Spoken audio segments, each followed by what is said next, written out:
Kiddo story time. কুজো বুড়ির গল্প। এক যে ছিল কুজো বুড়ি, বয়সের ভারে ঝুঁকে পড়েছে, হাতে লাঠি, পিঠ বাঁকা, হাঁটলে তার মাথাটা শুধু ঠক ঠক ঠক করে তুলত। বাড়িতে ছিল তার দুই সঙ্গী, রঙ্গা আর ভঙ্গা, দুটো দারুণ বুদ্ধিমান কুকুর। একদিন বুড়ি ঠিক করলো সে যাবে নাতনির বাড়ি। রওনা হওয়ার আগে বলল, রঙ্গা, ভঙ্গা, তোরা বাড়ি থাকিস, কোথাও যাসনি। দুটো কুকুর একসাথে বলল, আচ্ছা দাদিমা। বুড়ি হাঁটছে ধীরে ধীরে, লাঠির ঠক ঠক শব্দে বন ভরে উঠছে। হঠাৎ গাছের আড়াল থেকে এক শিয়াল এসে পথ আটকায়, চোখ বড় বড় করে বলে, বুড়ি, তোকে তো খাবো। বুড়ি হেসে বলে, আরে রোস, আমি এখন একদম হাড় আর চামড়া।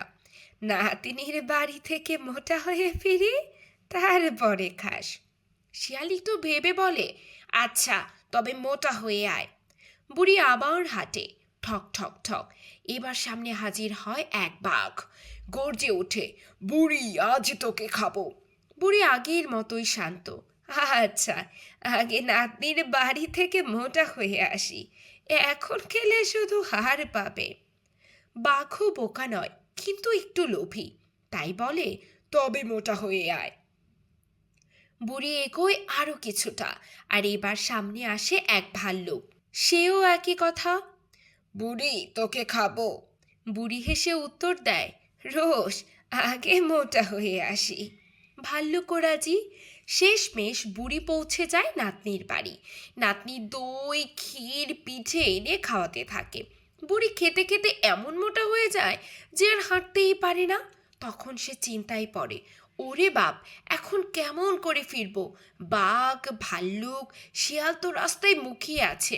নাতনি হেসে বলে, দিদিমা, চিন্তা করো না, তোমাকে বড় লাউয়ের খোলের ভিতরে ঢুকিয়ে দেই, ওরা কিছুই বুঝবে না। বুড়ি ঢুকে পড়ে লাউয়ের খোলে। নাতনি চিড়ে আর তেঁতুল দিয়ে গড়িয়ে দেয় তাকে পথে। লাউ গড়িয়ে চলতে থাকে, বুড়ি ভেতর থেকে গান গায়, লাউ গড়ে গড়ে লাউ গড়ে গড়ে খাই চিড়ে আর তেঁতুল, বিচি ফেলি টুল টুল, বুড়ি গেল ঢের দূর। ভাল্লুক দেখে ভাবে, লাউটা নড়ছে, কথা বলছে। সে নেড়ে দেখে কিছু পায় না, ধাক্কা দিয়ে এগিয়ে দেয়। পরে বাঘও তাই করে। বুড়ি এগিয়ে চলে আরো দূর। শেষে আসে শিয়াল, সে কৌতূহলী, লাথি মেরে লাউ ফাটিয়ে দেয়। বুড়ি ভেতর থেকে উঠে বলে, খাবি? খাস, তবে আগে একটা গান গাই। শিয়াল রাজি। বুড়ি পাহাড়ের চূড়ায় উঠে চেঁচিয়ে বলে, আয় রঙ্গা, আয় ভঙ্গা, তু তু তু। অমনি দূর থেকে ছুটে আসে দুটো কুকুর। একজন ধরল শিয়ালের ঘাড়, আর একজন কোমর। টানতে টানতে শিয়াল হাঁফিয়ে যায়, চোখ উল্টে যায়। আর বুড়ি হাসতে হাসতে বলে, এই তো হয় যখন কুজো বুড়ির সঙ্গে চালাকি করতে যাও। এরপর বুড়ি তার কুকুরদের নিয়ে খুশি মনে বাড়ি ফিরে গেল।